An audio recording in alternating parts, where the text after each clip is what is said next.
Hey, what's up, everybody? There you go. Okay, something was wrong. All right, thank you very much. I don't normally do this. I'm sorry, guys. Normally, I have Johnny, and he's there in the background, and he hooks it up for me. But I'm flying solo today. But welcome to the Previous World Roundtable. If you're familiar with these, we've done some in the past for the Snyder Cut. We've done some for Dawn of X, and now we're going to do one for Cowboy Bebop. And typically, how this works is I'm here and I hang out with my friends for an hour, and we just talk about the things we love in very proper type A fashion. So I'm just going to go ahead and start introducing people. First up, let's see here if I can figure this out properly. All right. Kurenai Kiba, what's up? How have you been? I'm fine. I'm doing all right. I haven't seen you in a while, actually. I just realized that. I know, right? It's actually been years since we've actually seen each other, and we were both at artist tables. Exactly. Cosplayer, podcaster, you do a lot of things. Like, we're going to dive into that towards the end, but let me introduce my next guest, Ruth Ann Thompson. Oh, hold on. Make sure I give you some audio here. Oh, no. How about I unmute myself? How about that? All right, okay. It's all right. What's up, Ruth Ann? What's poppin'? The can I say the high priestess of AfterShock Comics? Oh, why, thank you. I will absolutely accept that very much. Thank you. Thank you for joining us.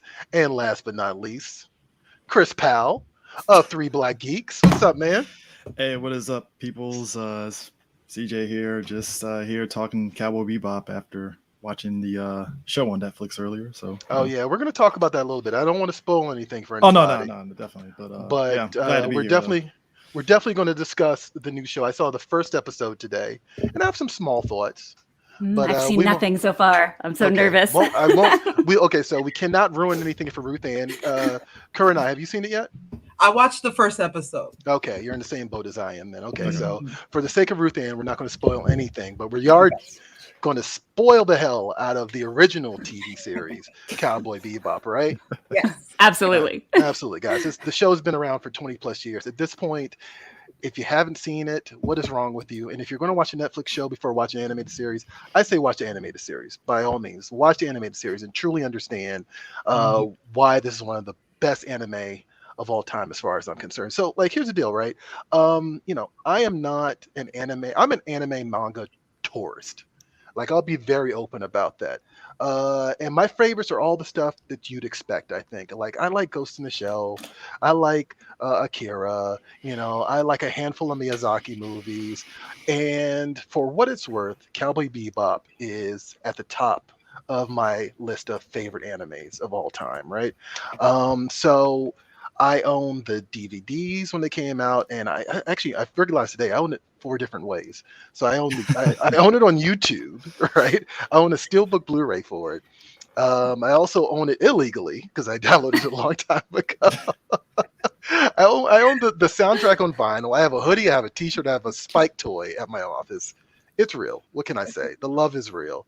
But I want to get into everybody's personal history here. And so, Ruth Ann, since you're right next to me, I'm going to start with you. How did you first encounter Cowboy Bebop? Well, back in the day, there was Adult Swim, and it was only on Sundays, and it only showed anime, and that was my first introduction to Cowboy Bebop, and I was just absolutely hooked. So this was 20 years ago, but I couldn't get enough of it. I got the DVDs as soon as I could. I got all 6 albums, including the Music for Freelance remix album that I actually is my favorite out of all of them, not gonna lie. Everything about it. I have this is only a few of my, this is only one of my many nerd shelves around my house. And I have also, I've got the posters still, I got this, I got that. And that was the first, I had watched other anime, but this was the first one that I was like, what is this? I need to see every single episode in order. Let's do this. The music was incredible. To have 3 different musical directors just for an anime. Yeah.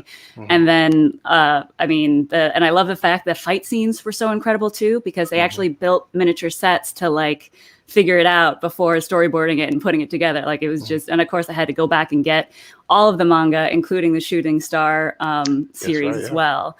But that's how I got addicted, and ever since it's just going to be a part of my soul. I like that. That's a part of my soul. I love Yes. that. I love it. I love it. What about you, Kurenai? How were you first introduced? What was your first encounter to Cowboy Bebop? Well, mine was also Toonami, and when it came to a lot of purchasing, I didn't really purchase it either, Mhm. but I was at that point on Adult Swim, excuse me, not Toonami, where Mhm. when they would go ahead and they would repeat some of the same episodes, and I Mhm. would get so frustrated because I kept catching the one of like Benjamin Button Always. kid, and like The these Benjamin other Button. ones, I'm just like, I swear, I just want to watch the whole thing. So Mhm. at that point, we still had Hollywood Video, and we went Mhm. ahead and we rented. I know, I know. It's okay. This is going to be the aging nerd hour. It's Yeah. okay. It's fine. It's all right. You're in good company. You're in good company, right?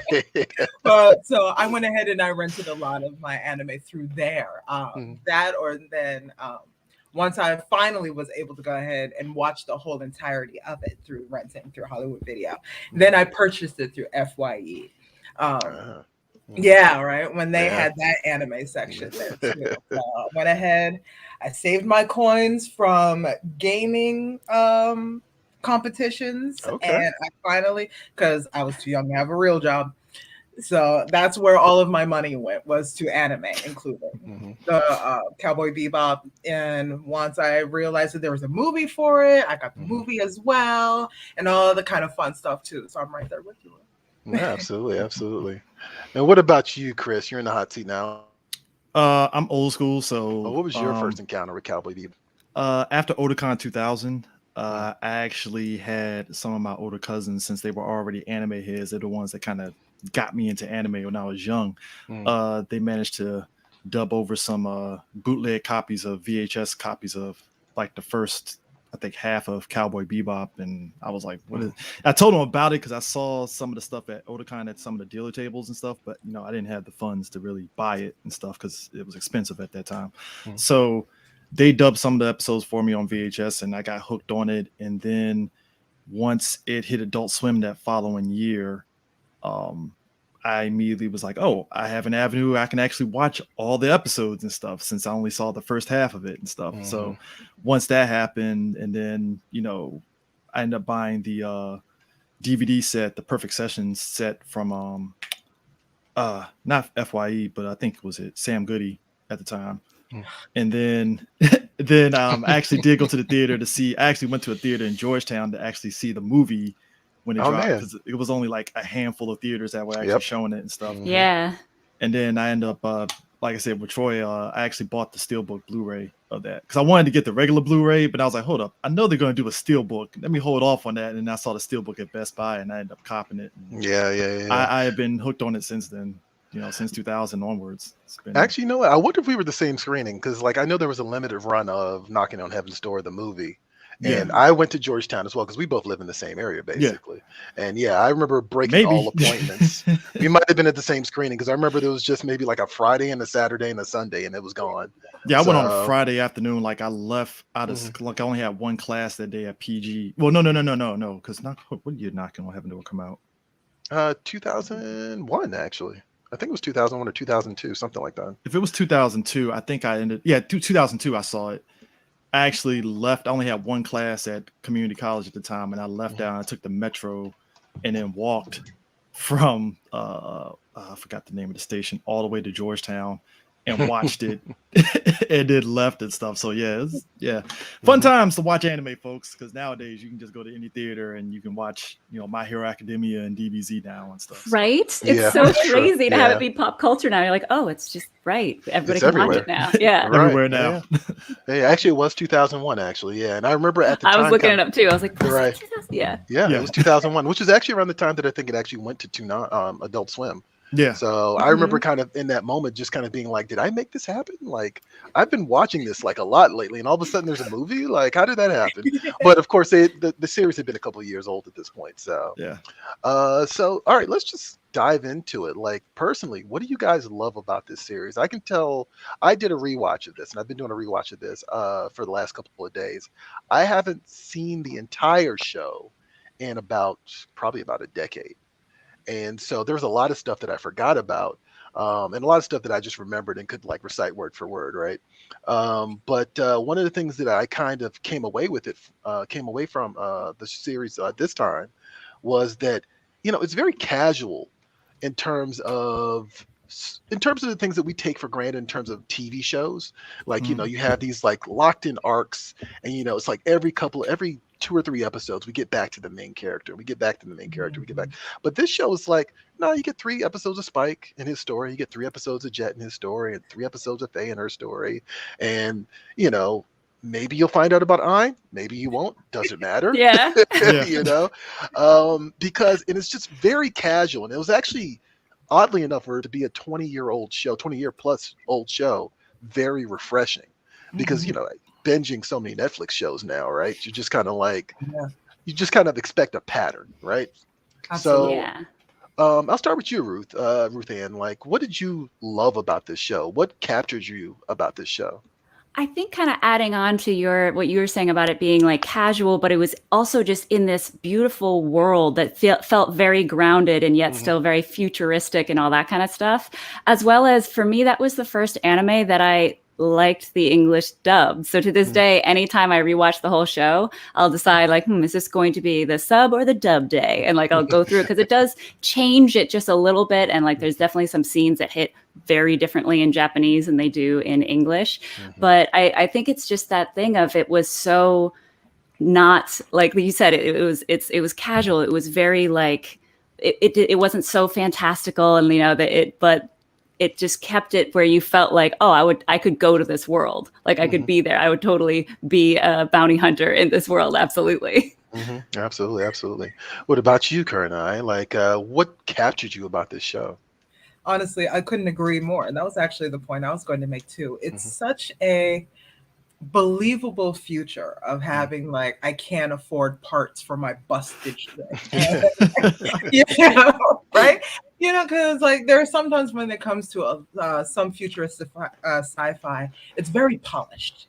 Everybody has more, like, it's almost like for example, like Caprica, everything's nice, clean. It looks like an Apple store. But at the end of the day, I actually believe that when it comes to how the beautiful scenery is, when it comes to this one, I think this would actually be a more believable future where it's like, there's some that are higher, that have like nicer things. But then our main characters are like, listen, we're just from paycheck to paycheck, like some people are doing right now.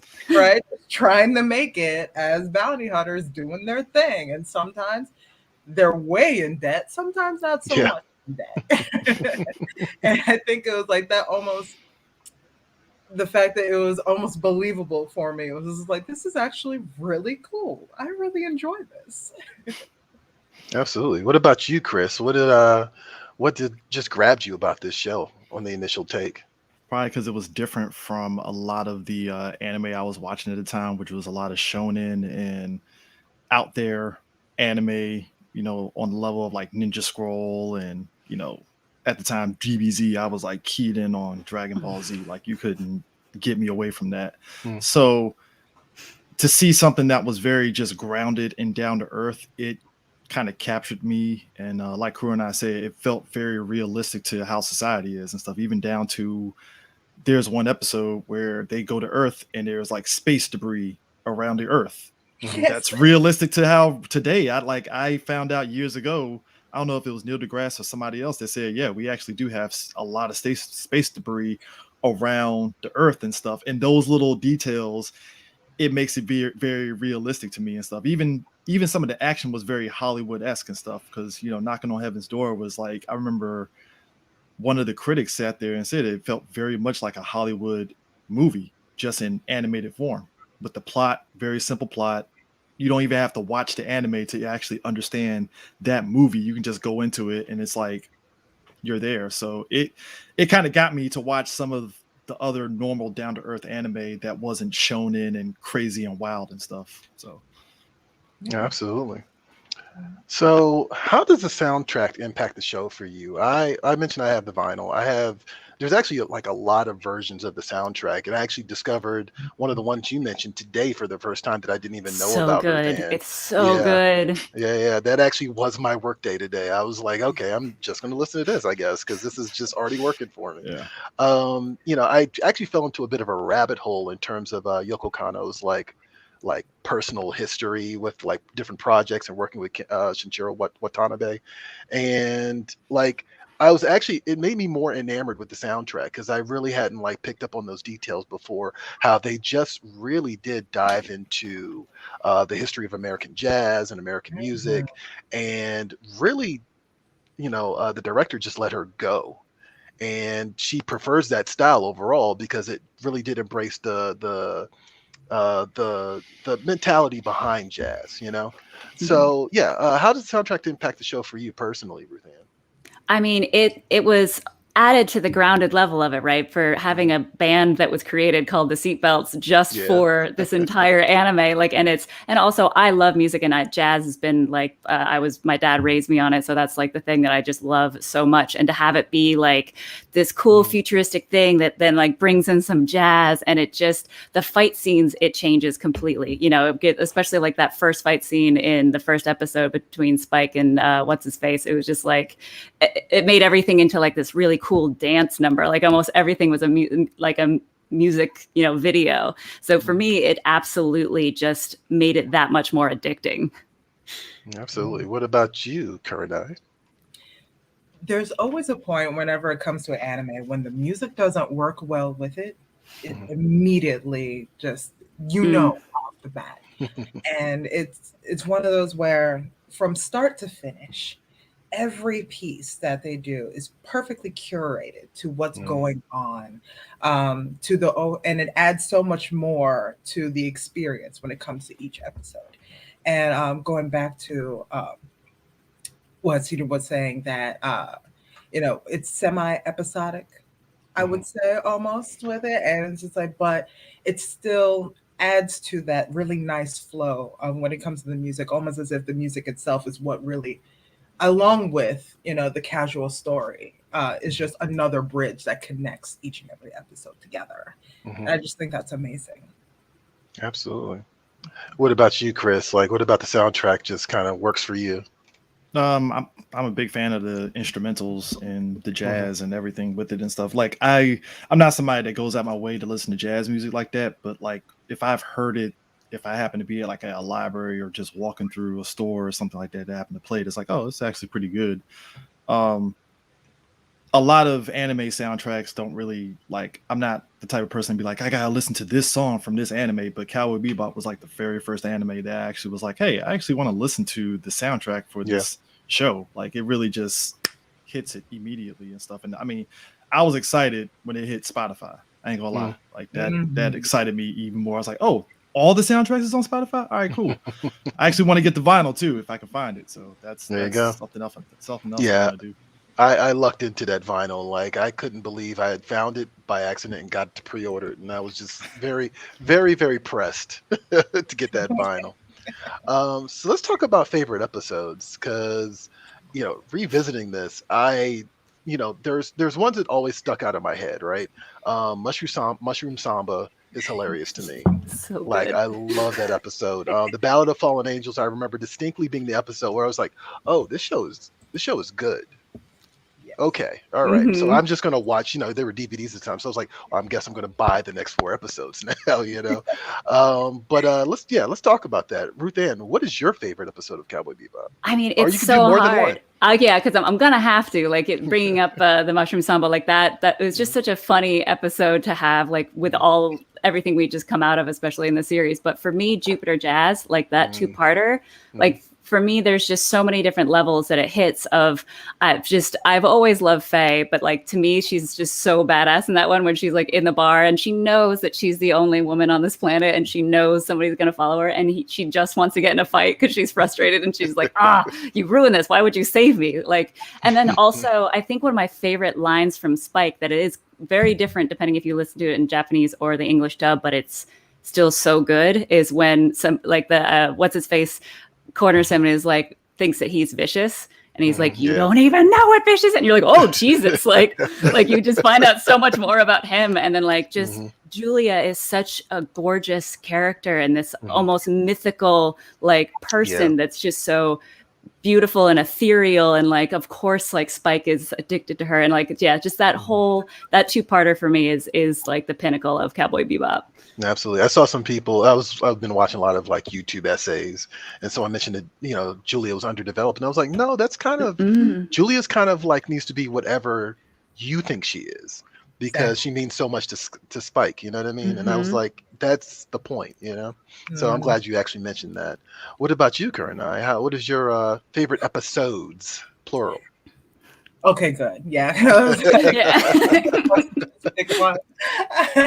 Well, definitely Mushroom Samba. And I felt that one is so important too, because like just seeing Black characters animated correctly, colored correctly, with like, I was like right down to like the lighter tones of the palms of their hands, because when it comes to kind of like delving in a lot of anime, especially older anime, I'm still used to seeing sometimes of like the almost caricature looks of it. I was just like, it's tired. It's tired. Do better. But when it comes to Cowboy Bebop, like seeing that, I was like, that's amazing. Her fro is on point. Everybody looks great. I want that jacket. But probably my favorite would probably be the introduction of Edward, the jamming with Edward.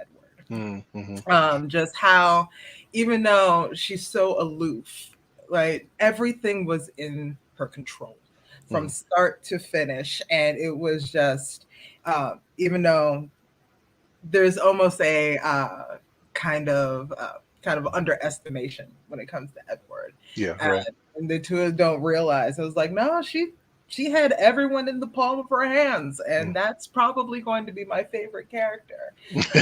And true enough, she was, right down to like her 15-word middle name. She's just wonderfully quirky, and she's unapologetic about it. And that was probably my favorite part about it. Absolutely. I definitely watched a Ed episode. Well, there's a few episodes with Ed where I literally laughed out loud.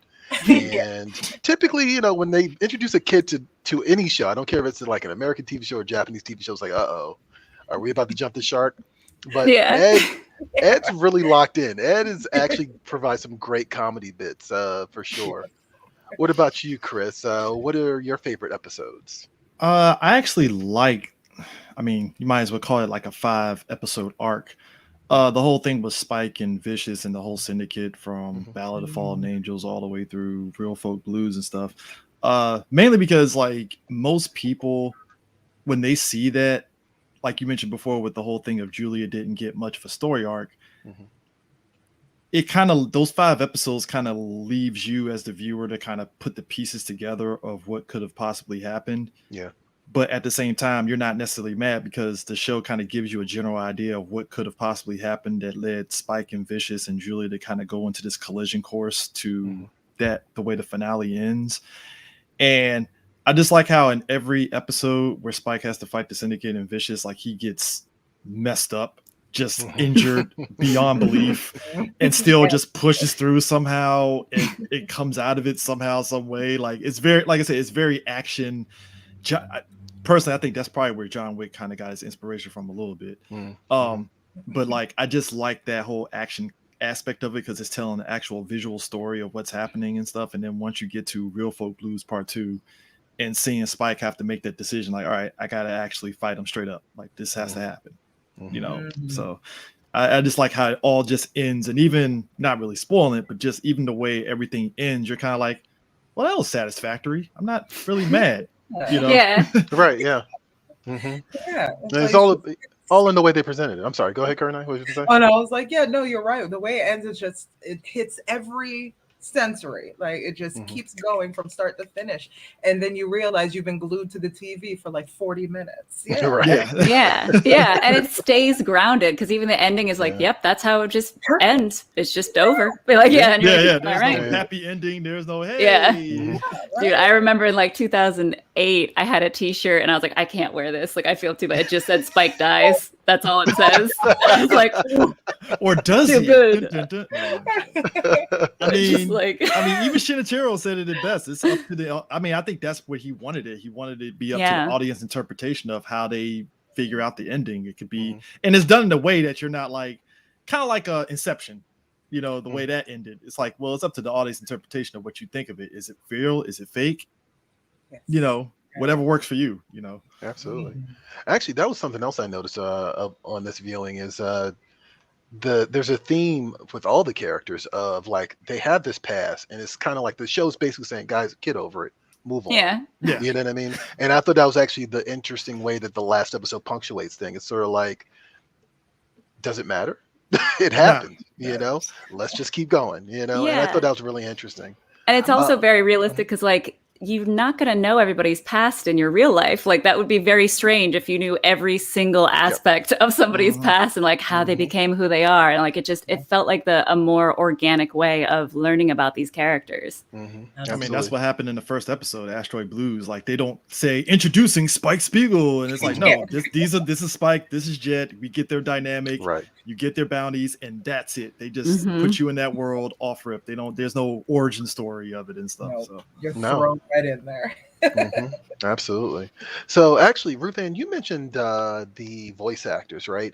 So I will openly admit I have not listened or have not watched a lot of the Japanese voice actors, but I found out something. Correct me if I'm wrong, because again, I'm an anime tourist, right? Like Bo Billingsley, who voices Jet, is also the voice on the Japanese cartoon. Yes. Yeah. Okay, and it's really cool because this was the first time, I think, for me at least, watching an anime where I was like, it was directed correctly. Like it felt like the American cast was like, all right, we're doing a real show instead of trying to almost impersonate the energy that the Japanese language has. Because that's where I feel like we get a lot of the like, haha, papa, I gotta go fat. Like it's just like they're doing like the Japanese cadence and like getting way too over, you know what I mean? And it doesn't sound realistic. But versus with Cowboy Bebop, it felt like the first time that it's like, all right, we're doing a real show and we're going to really act and like we're going to just go for it. And for me, like that's why it was like, and it will always be one of the top animes and one of the best animes to bring in non-anime fans. Absolutely. What else? What about you, Kurenai? What do you think about the US voice actors versus the original voice actors? Like, have you any familiarity with those?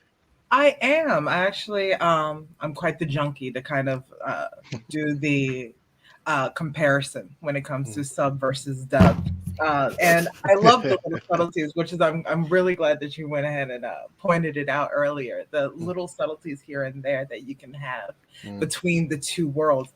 And I was like, but there were very few that I found when it came to the Japanese versus the American dub as well. And now you've told me why.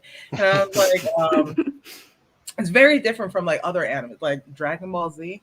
Oh my gosh. They're different. Goku sounds like a country bumpkin. There's a lot happening. I was like, but with this one, it was like it works and it still works. And you still get that same feeling, that same flow that you get in both of them. And it's like, but there are little nuances that that both have that still just make it just as great. One thing I will definitely say about the live action show is I didn't know how I felt about the actors, but they do embody these characters really well. And that was something I walked away from the first episode. I was like, okay, actually, yeah, this kind of works for me. I'm with it. What about you, Chris? How do you feel about the US voice actors versus the original voice actors in Japan? To be honest with you, this was the first time I could actually say just like, cause I was never really a snob for it and stuff. Cause for me with anime, it was just, if I can get access to it, however I can get it, double sub, just give it to me and I'll watch it and I'll just grit my teeth through it and stuff. I don't care. I've watched bad stuff like Voltage Fighter, Gal Kaiser, just all the rough stuff where you're just happy to watch it. So in this instance, like Kurenai brings up DBZ, like DBZ went through like 3 different studios doing voices and stuff. So it's like you had to go through all these like Ocean Dub, Funimation. It was a lot. So Cowboy Bebop, the way that they actually just got these voice actors like Steve Bloom, Wendy Lee, and Bo Billingsley? Yeah, Boyd Billingsley. Mm-hmm. Doing the voices and stuff. It just worked. Like it's very rare you hear anybody ever say anything bad about the dub for Cowboy Bebop. Like that's if most people bring up dubs for anime, Cowboy Bebop is like number one. Like that's the first time it's like, oh, I actually would like to watch the dub of this. This is great because it's voiced very perfectly. And I think it does help that because the cast is so small, they don't have to worry about dealing with, unlike shonen anime where it's like, all right, we gotta juggle like 20 characters, 20 different voices, get them all in. It's like, no, we got these 5 characters. Well, yeah, 4 or 5 characters. We can just get them in the booth, maybe together, maybe separate, and they can just do their lines, and it's done perfectly and stuff. So, I mean, Stephen Bloom, he nails Spike immediately. It's like you hear, in fact, that's how I knew Stephen Bloom's voice is because of Spike. And then I didn't realize he voiced other animes before that and stuff, but like once you hear Stephen Bloom's voice, it's like, hey, hi Steve, you know, every anime he's done. So. Right, his Spike. Yeah. Yeah. And like going off of what you were saying of this is like the seminal anime of like this is a good dub. Actually, when I was talking to Mike McFarlane years ago, who he does all sorts of anime voices for English dub, he also directs a lot of stuff. Like he directs the English cast for Attack on Titan, and for him that was what got him into wanting to do voiceover and wanting to direct the English dub for stuff was specifically Cowboy Bebop, because he's like, oh, we can actually do good. Like it's really good. Absolutely. No, yeah, it's definitely the same for me. I actually don't think, I think you pointed this out perfectly, Chris. You weren't really able to be picky back in the day. You know what I mean? To the point, you take what you get. To the point that I actually just recently realized that the original version of Akira that I saw on television is different from the DVD version that I had for years. Yeah, the Blu-ray has, I think, all 3 versions. So it's like take your pick of which one you want to listen to. And I gutted the steelbook and replaced the Blu-ray version with it. Whatever. But Cowboy Bebop made me recognize that for the first time, because like you said, you just kind of had to take it. Like, it was just like, okay, well, this is a gift from the anime gods, and I'm just going to run with it for now, Yeah, animeboy.org, anybody? Where you could only watch the clips for like 10, 11 minutes, and you had to like then scramble to find the next one. That or Kiss Anime. Oh, yeah. Or Anime Network.net, or what was it? Anime News Network for a while. Or if you're lucky, if you watch Super Sentai and stuff on top of anime, Facebook had them in like 3-parters for episodes. That's right. It's like part 1 on this and part 2, and then YouTube back in the day in 2005 when it first started, you can watch anime on it's. Folks, you have it easy now. You have a lot of streaming options. You do. You have so many options. We are lucky now. Yeah. Right. I hear people complain about the price of Crunchyroll Premium. I'm just like, are you joking? Are you joking? I had to burn these. I had to get CDRs, buy them, and get somebody to burn them for me. Was Pandora's Cube was it Pandora's Cube or was it Pandora's Box? I can't remember. It was like Pandora's Cube. Pandora's Cube. Yeah. Like we had one in College Park. I don't know if it was there. Like. It's still there. Oh wow, is it? Yep, still there. Whoa, okay, I didn't realize that. But yeah, that was how I used to like get anime in the early 2000s. I was Starland for me when it was in Greenbelt, but now they're all the way in Chantilly now. But yeah, Starland was the place. It was like Starland or Pandora's Cube. Wow, it was like one of those two, and they were kind of selling illegal stuff for a time, and then they had to stop. But nobody cared because like Troy said, it's like you had to take what you get, and then once you know what, to be honest and stuff, because this is very relevant to this, I feel once prices of anime started going down, that's when people started kind of like, oh, I can, like the Perfect Sessions of Cowboy Bebop, I think it was going for like 25 at the time, and that was like relatively cheap at that time, because most anime was going like $40. $50. Actually, can you elaborate on that? With the art, like what was it? It was the one disc with that filler that was nothing but artwork. Yep. Yes. Yep. This is the Perfect Sessions you were talking about? Yeah, Perfect Sessions was the box set that had parts 1, 2, 3, and 4, all 4 sessions in one box set and stuff. Okay. All right. And then they re-released it again as a 3-disc set. Yeah. And then you got it? Yeah, that one. I'm trying to see. Yeah, which one? Yeah, I have this one from Bandai. Anime Legends, Bandai America, RIP. Yep. RIP. Oh, for a second I thought the price tag was so low. I was like, what did I pay for this? Right. Yeah, Suncoast had it and stuff. I think Suncoast was one that had their anime prices were like high and stuff. So, but yeah. All I can say is thank God for Sci-Fi Channel in like the mid 90s. Oh yeah, that's right. Yeah, because I mean to your point, like the barrier to entry was the price, and like I don't think I would have probably even seen anime if it wasn't for like them just playing like Akira and was it Robot Carnival and Project A-ko, which I love Project A-ko. All that stuff. If you're lucky and you had cable. I was fortunate to grow up with cable. Like you can watch it on Cinemax, HBO. Yeah. Like that was the big thing. That's why I was saying Cowboy Bebop was the first time I actually saw an anime that was grounded, because all you got before that was what, like Vampire Hunter D and just weird anime that's just like, I would never show this to kids. Like, no, this is not happening. Well, and where and how I grew up basically under a rock. I grew up in the smallest capital in the US, Montpelier, Vermont, where did not get cable, so I got 2 channels, sometimes 3 depending on the weather.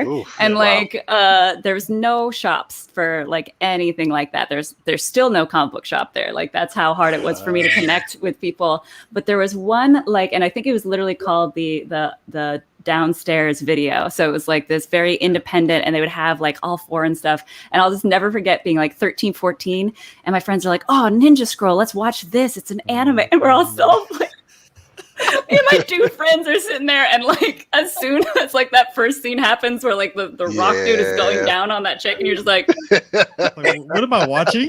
Like I'm fine watching this, but like watching this with all like teen boys, you're like, oh god. Like everybody's so uncomfortable. But yeah, and then I would go over to friends' house to just do first it was Adult Swim, and that's when it was like, God, there was I can't even think of one of the animes that was on it that was so weird that it was like a mech show, but in space, where the dude, it was only dude pilots, but when they were in the mech, they would turn into girls. Was that the one? Pilot Candidate or something like that? Something like that, yeah. And I was just like, what? Yeah.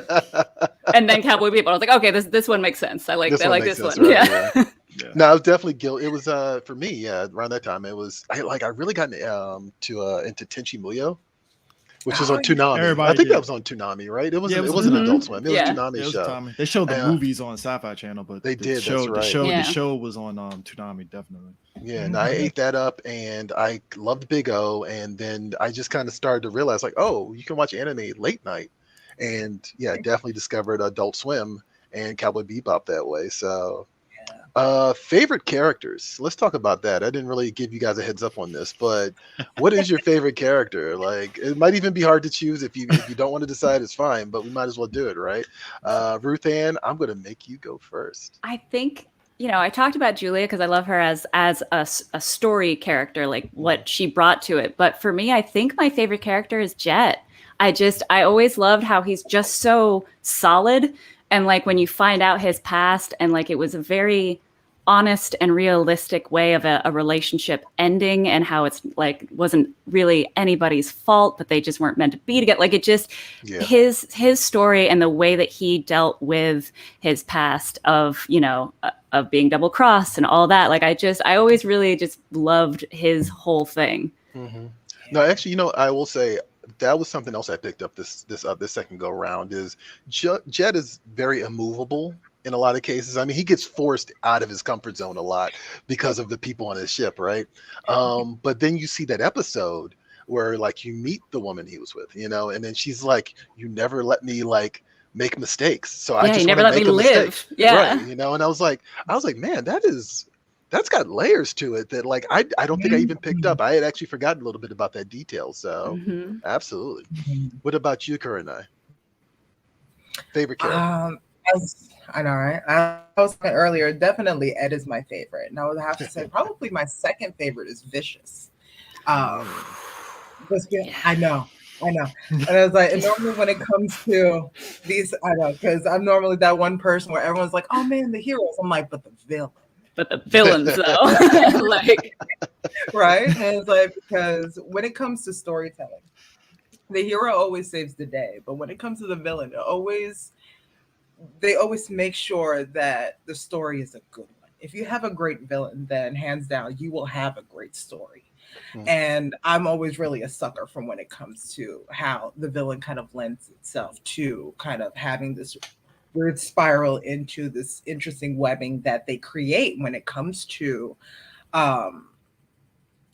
developing everybody, or well, at least in this case, how he how he goes around with Julie, or how he goes ahead and he affects Spike in a way, and just kind of like watching what has happened, filling in the blanks yourself when it comes to it. It's like there's so much mystery to him as well, but like Julia, except in a bad way. And I always found that really interesting. Absolutely. What about you, Chris? What is your favorite character?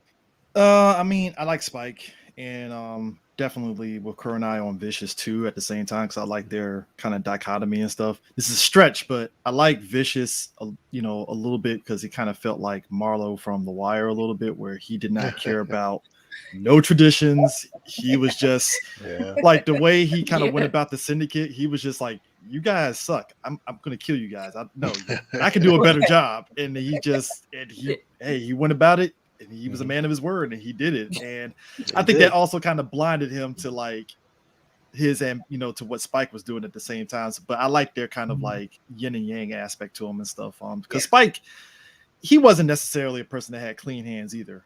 And I like how he kind of like went about it. He had a very laid back attitude, but some of the stuff you can tell he actually still took it seriously. Absolutely. You know. I think that's a great thing of, and like all the characters aren't necessarily good guys. You know, like they do good. Like, and that's, I think the anti-hero is always like such a more realistic like thing for me. That's why even as a kid, I was never into Superman, and all these like superheroes are just good. And they're just good. And you're like, I don't connect with that at all. Give me some X-Men. Give me some, you know, like something that I can actually believe that, like, and I can see myself as that flavor of hero. Cause like, Absolutely. No, I'm also in the same boat. I always kind of like the outcast characters. And I mean, for the same reason that I love Samurai Champloo on the same note, you know, I love the outcast character. Oh, we might have lost him. Detroit. All right. Froze. All right, guys. Talk about yourself. I'm guessing his internet must have froze, because I've used StreamYard before, and it does this sometimes. Yeah. So it's like, all right. But yeah, like just to kind of continue why that ends, or actually, I'll start talking since I haven't seen the live action. I'm very curious. I'm very excited about it. But do you guys remember years and years ago when it was actually Keanu Reeves had the rights to do the movie, the live action? Yep. Yeah, and but even then I was like, can we? I appreciate you, but you're white. Like, please no. Like, just no. You know what it is, though? I think with the live action, I'll say this. I think the expectations that people are going to have for the live action, I get it, because in our heads, you know, Speed Racer was probably the first anime live action adaptation where it felt like they really threw their weight and budget behind that. They didn't skimp any. And actually I think, focused on the IP and didn't try to like vanilla it for like middle America. You know what I mean? They gave the Wachowskis free reign. That's another thing. So between that and Battle Angel, where they put a lot of money into it and stuff, those were two movies that they really put their weight behind. I think with Cowboy Bebop, Hollywood still isn't fully invested per se. So in my head, I ain't gonna lie, I kind of was like, man, I wish they got like a bigger budget. But for what I'm seeing, it works for Netflix for what they're doing. So it's like you have to kind of get it in your head, like, all right, this is what this show is, and just take it for what it is and stuff. Because it's not, to me personally and stuff, I don't feel, even if the show works out the way it works out and stuff, even if it's good or if it's just okay, it's not going to replace the anime. You got it right there. Yeah. You know, and like I said, I'm liking what I've seen of it and stuff. Like I said, some things work, some things is like, they tweaked it and made it better, and some things just don't work, which I mean, that's to be expected. But absolutely, I mean, it's live action. I kind of just take it with a grain of salt. Like, you just take it. I mean, I've seen way worse anime adaptations out here. Like Dragon Ball Evolution. Not even that. I would say Blood the Last Vampire. Like, I had high hopes for that live action, and I was like, what?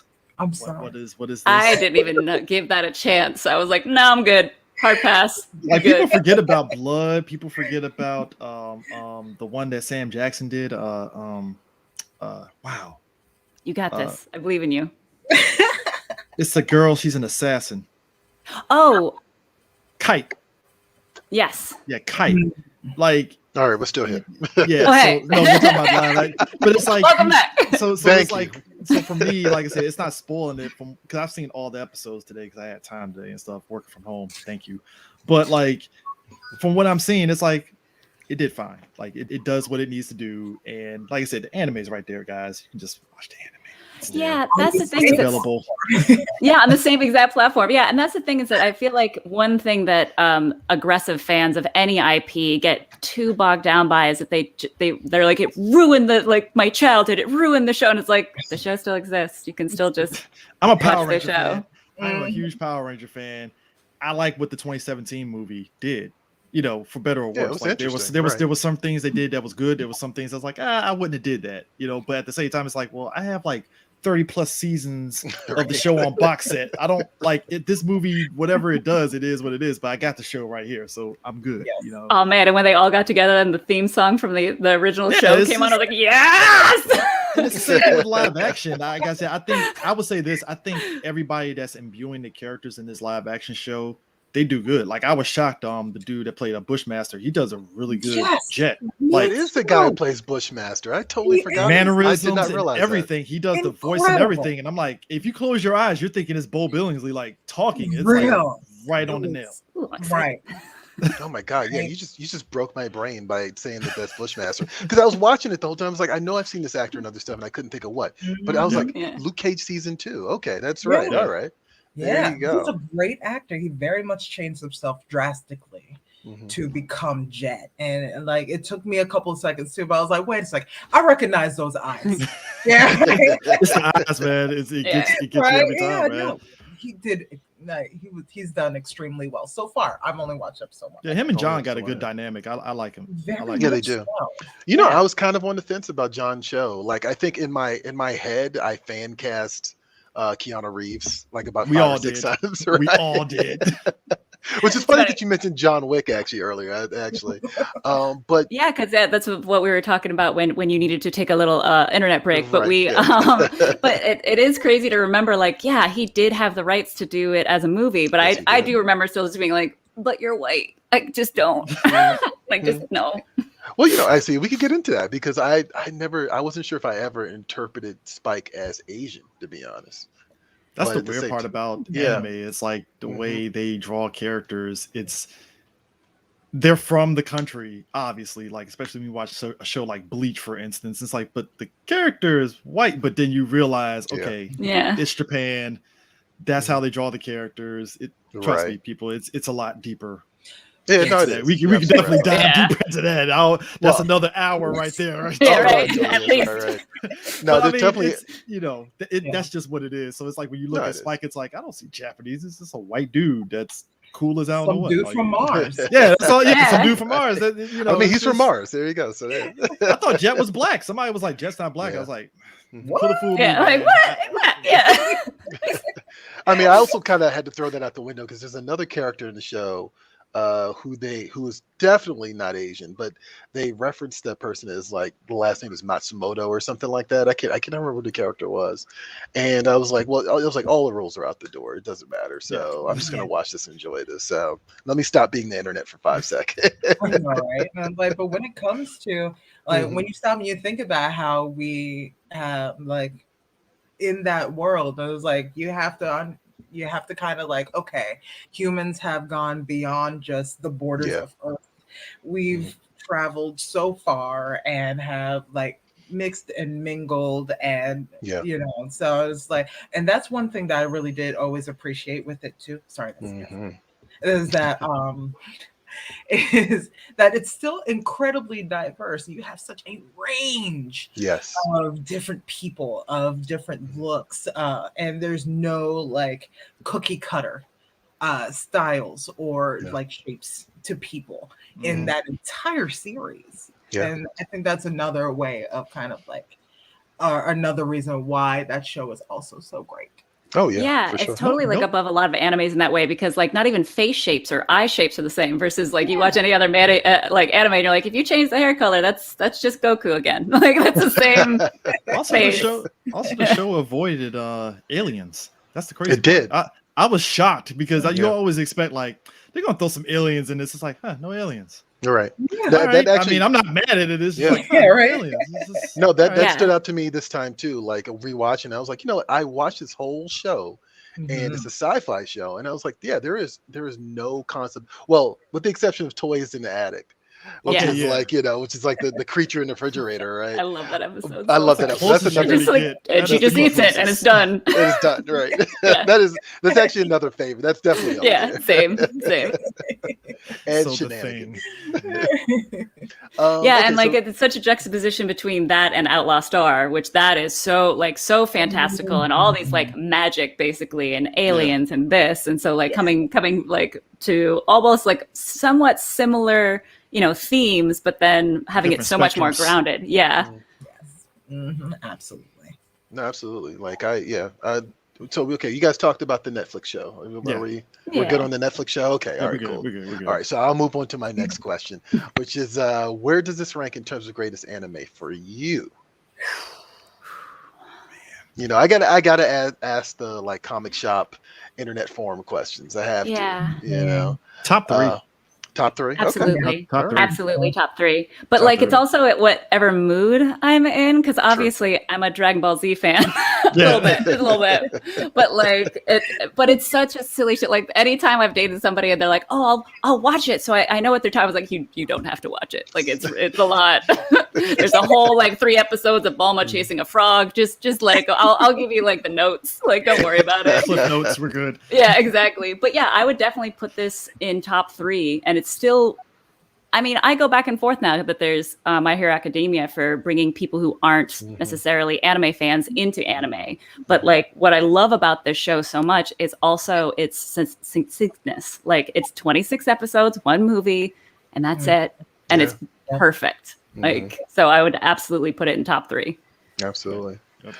Now, I actually, just circling back to Netflix show, that was also something else that kind of stood out to me a little bit, which was, okay, clearly they're going to divide this into seasons, and it's going to ultimately, well, ideally, if they, the series continues, there'll be more episodes of the Netflix show than the original show, Yeah. Well, maybe I can see 3 seasons tops. Yeah. Really, because it seems like they have a. I I think that 5-episode thing that I was telling you, that I was mentioning earlier about my phase, I think that's what they're following. So it's like, okay, you have a baseline of what this leads to here. All right, well, this leads to this. That's my assumption. I don't want to, because like I said, I could see 3 seasons tops. Yeah. Three I can see. Yeah, I don't want more than that. Like, I feel like it'll peak even just season 2. Like, I almost want only 2 seasons. Like, just don't go too far, because there's always that line. Like, you don't want it to be another CW show that after like the 2nd season, you're just like, and it's terrible. Just keep doing flashbacks to that GD Islands. I don't want to go back to this island. Like ebbs and flows. Like a shonen anime where it's like, oh man, it's so great, and then it's like, oh man, this 10-episode arc is just. Oh my god! Or we get to like levels of Baruto where like we're doing flashbacks to a show that we already have 500 episodes of, but now these are episodes that didn't even exist. It's like we already have. I tapped out of Baruto. I was like, oh my god, too much. I'm out. That's fun. I love it. I'm so glad we can do stuff like this. This is so much fun. Adulting. Adult nerds, yay. I made this joke. We were doing an episode of our weekly show a couple months back, and we got on the topic of the summer of '89, and I said, you know what, I like being aging nerd because it gives me perspective, so I'm totally okay with it. I'm all right. I want to be a young nerd. I feel working from home gives you a different perspective on things that because I gotta imagine, like, if I wasn't working from home, thankfully that's why I love my job for it. I wouldn't be able to do a lot of things like catch up on shows, or even like doing this whole thing, like rewatching Cowboy Bebop and still working and have it like playing in the background and stuff, like to be able to like, hey, I remember this episode. Like how did because other times y'all watch an anime like, okay, I gotta get through this episode tonight because I want to do this and do that, and it's like, well, I'm at home, I can take my time watching it. you know. And as a kid, I just have insomnia, so that's how I watch so much anime. And as a kid, you helps. don't get that. As a kid, you don't get that opportunity because kid and a teenager, it's like, okay, I got school, I got a bedtime, I got to be at, you know, and then opportunities to watch it, and you know, I'm at the tail end of high school and it's on Adult Swim. I got other things I'm doing on Saturday night, and I'm not, you know, so it's just, yeah, adulting. I love it. Can I tell one really little story about how obsessed, because I didn't have TV, and like, so I could only watch it at friends' houses. And, you know, I was just having a really, really rough time in high school. And I was like, I just remember there was this one day I was like, all I was looking forward to was that Dragon Ball Z episode. I wanted to get over to my buddy's house because he would record it for me just so we could, like, after school watch Dragon Ball Z. And one of his parents recorded over it, and I had a complete meltdown, a complete, like, out of control meltdown. I'm like, I just wanted one nice thing today. Just, like, lost it. That was me and Gundam Wing for a minute. Like, I was recording all the episodes, and I think I thought I recorded the last episode, and my mom had recorded Oprah over it, and I was like, no, I gotta wait for them to redo the whole Gundam Wing episode. I was like, That's right, kids. We did not have streaming back then. We didn't even have TiVo back then. No. And I didn't have the money to buy the whole Gundam Wing thing. So it's like, I gotta wait. I gotta wait. It sucks. Actually, you know what? You just reminded me too. There's that one episode of Cowboy Bebop where they had the beta tape. And they're looking for a beta player, and then they get a VHS player. I mean, yeah. Didn't they have to go back to Earth for that? Like, they had to actually go to Earth to a junk dealer, and it was like, yeah, I have this VHS cassette player here. You can play it here. And I was like, wow. Loved it. Absolutely loved it. What would you recommend for someone who loved this show? Like, I mean, obviously, I would definitely recommend Samurai Champloo personally. But at the same time, I look at this show and I see how there's a deference to so many other things, like, you know, from crime noir to I mentioned jazz earlier, to like cyberpunk. You know, there's just so many little things, but it's so very respectful of each of those things and finds time to like give you just enough of each of those things to build the world out. You know, so think with that in mind, like I kind of I look at other things such as From Dusk Till Dawn. You know, like things that like crisscross genres, like, you know, a lot. And I think that something like that would be, I actually just watched that TV show for the first time. So how is that TV show? I've been so really curious. It's actually good. We actually covered it at San Diego years ago, like the first season for El Rey Network and stuff. They pushed that show, and I was like, this show is actually really good. Wow, okay. Absolutely. I would definitely recommend the Animatrix. Watanabe definitely has a short in that. And I have always said that is my second favorite Matrix anything behind the original Matrix. And I absolutely tell people just skip 2 and 3 and just watch the Animatrix. Oh yeah. But yeah, that's my whole thing is like, and of course you don't have to follow this rule. Like it's whatever you want to recommend. But these concepts, I thought about Kill Bill. You know, that was another one. But these stories that merge genres in a very effective way. That's definitely something. Those are definitely things that I would recommend to people. But what would you recommend to people that love Cowboy Bebop, Ruth Ann? I mean, definitely the same. Samurai Champloo, absolutely. But then if they're, like I mentioned earlier, if they want to get a little weirder, a little more fantastical, I do love me some Outlaw Star. Like that's a really good one if you want to go kind of more into the anime direction. But yeah, I would say that if you're looking for more of the like noir style though, Ergo Proxy, was that what that anime was called? Probably Chris would know, right? Ergo Proxy. Yeah, so again, a little weirder, but also that very dry, very like dark, intense type show. I would go there. But yeah, it kind of depends on what the person took away from it. You know, if it was the fight stuff and the music, definitely Samurai Champloo. If it was like the, you know, more of the relationship stuff, I would say, yeah, I definitely put us on the spot with this one. I can't think of any other ones that I would really go with on this. But yeah, I'll maybe come back to me. But I think that's my final answer. We'll keep the conversation rolling. It's fine. I will come back to you. What about you, Kurenai? Hands down, Full Metal Alchemist Brotherhood. Oh yes, Yep. absolutely. Oh, When it good comes call. to all the points that you were talking about earlier, it's like when it comes to the relationship building, when it comes to the merging of multiple genres and actually being quite seamless with it, it's still kind of grounded as well, but it does go ahead and takes a turn into the magical and mythical a little bit, as well as, it's a little lighter. It's not exactly the noir, and I was like, but it still has very tense, very deep moments as well, painted all throughout the entire series. And I think that you'll find a lot of similar elements, even though they're radically different. Yeah. You'll still find a lot of the same elements that you've enjoyed from Cowboy Bebop in Brotherhood. And Brotherhood is cleaner as opposed to Full Metal Alchemist. Oh very yeah, much, very much. Yes. What about you? What about you, Chris? I would recommend 2 of Shinichiro's stuff that he did with Kano outside of Cowboy Bebop. One is Macross Plus. yes. Because that definitely highlights something that he did in Cowboy Bebop, which is relationship between 3 characters and stuff. That's the same thing in Macross Plus. And also he did a drama show called Kids on the Slope.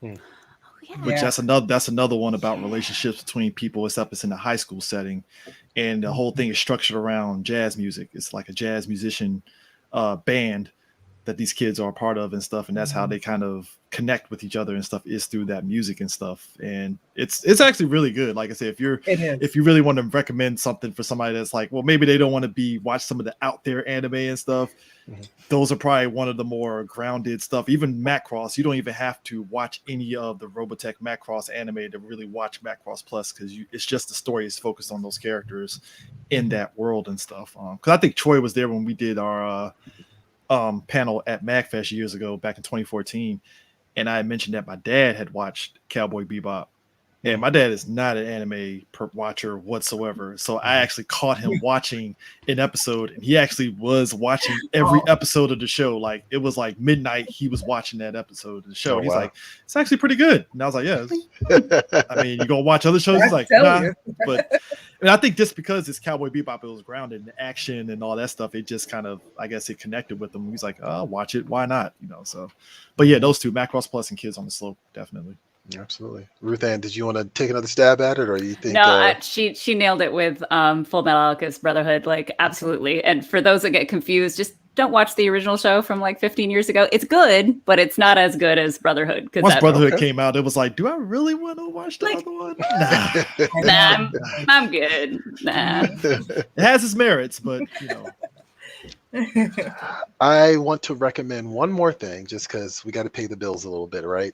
So it just so happens that Titan Comics actually has a new Cowboy Bebop comic book series that is based on the Netflix show. But it actually has some interesting artwork, and it is actually going to be dropping in comic shops later in December. And yeah, I thought it was really interesting. It's got a cool Stanley Art Gem cover, but also has several other color covers. It's going for $3.99, so it's worth the roll of a dice. See how it is. See if you like it. And also it's written by Dan Waters and Lamar Mathurin, who I hope to get an interview with soon, because I think that'll be pretty cool. So yeah, definitely check that out. Cowboy Bebop comic, because I don't know about you guys, but I am definitely a Bebop addict, and I could do some more. Sure, why not? Yeah, I mean, like, if you haven't read Shooting Star, it's fascinating because it's very different. Even the art style is different, but like it's still the characters and kind of the world, but it's like it's just a little bit on like tilted. But it's obviously I will take anything that is Cowboy Bebop, please. Absolutely. And thank you. I'm actually kicking myself because I read it when I was working in the comic shop, and I just put it back on the shelf and didn't buy them. So maybe I'll scour eBay or something to try to find them again. Shouldn't be too hard. No, I probably shouldn't. Where can people find you? Let's start from the top, and also any other plugs you guys want to do. Ruth Ann, again, you're right next to me, so where can people find you, and who are you, and what do you do? Oh yeah, so I am Ruth Ann Thompson. I work for AfterShock Comics, as Troy mentioned. So I do a lot of, well, I do all of the live streaming and all that kind of stuff for them as well. So every Tuesday I do a show just to talk about new comic book day books coming out. Every other Thursday I do a happy hour where I basically long form of interviewing a creative, and then we do a live sale at the end. But then if you want to follow me personally, I'm just Ru _ Thompson across the board, except for TikTok. Because I signed up for it, and then I didn't realize if you don't like get on it and start like posting videos, they just put it on hold. So it exists. Like, and I just want to be, but it's me. Let me sign in. But yeah, so that's a little snippet of me. All right, cool. What about you, Kurenai? Where can people find you? What do you do? I do a little bit of everything, like you said earlier. I am a cosplayer artist, and you can find me a writer, editor. You can find all of it under KurenaIKiba.com, including my podcast called Noir Narration, which is about folklore and fairy tales from cultures of color. That's a newer project that started in the midst of quarantine. Yeah. That's actually, you can find everything there. KurenaIKiba.com, except for Twitter, because I had the same issue. Like, so I'm Kurenai Kiba everywhere else, but Twitter, I'm Kurenai Kiba 590. What about you, Chris? Who are you? What do you do? And where can people find you? So I am 1/3 of the Three Black Geeks. We're a podcast we've been kicking around since 2010. Technically 2009, but 2010, just just balance everything out. Troy was one of the earliest people that we befriended through the Twitter spaces and the social media spaces and stuff. And we've been podcasting for the longest time since then. Probably one of the OGs of podcasting and stuff. Still kicking around since then. You can find us on Twitter, Facebook, Instagram, on @3BlackGeeks. Just type it in, you'll find all the links and stuff. We're currently retooling our website right now. So, but yeah, you can find all our stuff on, Spotify as well, or any other podcasting apps as well. If you want to find me, I have my own personal IG, just_CJ. I've been kind of like getting into Gunpla since the start of the quarantine last year, and I've just been doing that and taking pictures, and I've just been getting back into that and stuff. But yeah, like I said, you can find us on we're very active on Twitter as well, so yeah, definitely keep in contact with us. And they're sick with the dank memes on Instagram as well. So I was noticing that. And TikTok. D has been active on Three Black Geeks TikTok. He has been putting a lot of stuff into TikTok, and he's finally cracked the code recently on that. Oh, really? So he's finally figured it out. Like we're old, but we're figuring it out. There you go. We got it. So definitely find Three Black Geeks on TikTok as well. You can't keep the aging nerds down. That's right. We'll figure it out. We'll figure it out some way. We're still nerds at the end of the day. Technology is not a barrier. Oh, and YouTube as well. So, and YouTube, absolutely. I am TJA Comics pretty much everywhere, and just like Ruth Ann and Kurenai. Facebook didn't give me the TJA Comics, so it's TJA Comics FB for Facebook, because I didn't think about it that hard afterwards. But yeah, you kind of give up once your name is. You're like, well, why do I even try? God. Right, exactly. How many TJ Comics is there? Jeez. Right, exactly. Of course, I host PREVIEWSworld weekly, every single week. I'm also the consumer marketing manager for Diamond Comics Distribution, which means that I do very fun interviews with people. I mentioned that I hopefully will be getting a nice Cowboy Bebop interview with Dan Waters and the artist behind the book as well. No, we lost your sound. Lost your sound. Lost sound. There it is. Today's just not my day. Today's just not my day. I feel like that's the same thing that kept happening the last time I was on a panel with you. It just like kept going in and out. We're like, no, but we want to hear you. Come back. Right. I don't know. But yes, you're already here at PREVIEWSworld, so make sure you subscribe and follow. And thanks again, guys. I really appreciate this. Again, this is, these roundtables, I do them, and it's very selfish. It's very much like, I want to talk about this thing, and I want to talk about this thing with people I know who I feel like can talk about this thing with me. Because you got to strike while the iron's hot. You got to strike while the iron's hot. The show just came out today, so now people are like, oh, Cowboy Bebop. And it's amazing, too, how this show came out And now you have a plethora of regular people that are like, well, what is this Cowboy Bebop show? And Netflix is Yeah, like, well, right. here's the anime right this? here if you want to Yeah. watch it. And it's like, I mean, that's the nature of where we're at in nerdom now and stuff. Whereas, like I said, we're so old school where we just remember a time where it's like, anime, what's that? And it's like, well, here's this VHS tape. I'm not watching that. Like, yeah. Well, and it's just beautiful that we're able to connect now, because like for us aging nerds, like I don't know about you guys, I had nobody in my hometown that liked it or even talked about it. And I just remember when I first moved to New York City, and the first convention I went to for New York Comic Con 2007, and I was like, you understand what I'm saying? Like, I can say all these words and talk about all these different shows and IPs, and you understand me? You speak my language? Yeah. So it's just like, yeah, I could absolutely spend another hour just like diving into like, let's talk about Full Metal Alchemist. Let's just go. Like, like, fortunate. Absolutely. If you live in a big city, I think you're fortunate to be able to get the anime. Cause like you said, you're up in Vermont. That's in a time period where it's like, wow, somebody actually had VHS of anime. Like that's, whereas in the DC area, it's like, oh, Blockbuster has it. Oh, Arrows has it, or this place has it. It's like, whatever. It's, you had your choices. You did have your choices. No, it's been fun actually going a little bit back down memory lane with you guys. I really, really appreciate this. This is something I try to do every once in a while. Because again, I worked in a comic shop, and we would just waste hours upon hours, like talking to consumers, talking to customers about whatever it was that we want to talk about, any nerdy thing it was. So this is my way of just coming back to that, because of course with COVID, we don't have those interactions as much as often. Oh, Ruth Ann, you're going to be at San Diego?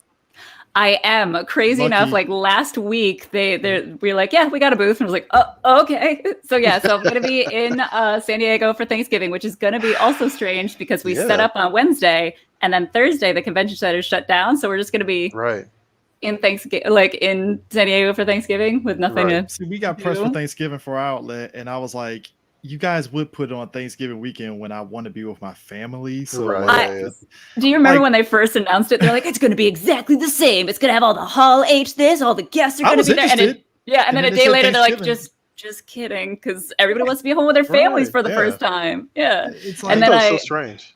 Yeah, and then I will be at C2E2 only 2 weeks after that, so it's going to be a jam-packed holiday season for me. Convention holiday season, which it feels weird. Hopefully, I'll see you next year at San Diego. That will be happening. So there you go. Yeah, same here. Well, guys, again, thank you very much, and actually, thank you for everybody who's watching. If you're catching us late, you can catch the replay. Just refresh your browser and just start over again. And also, in the comments, let us know what you think of the show and the live action or the anime. And hey, I will see you all at the spinner rack. I'll catch you later.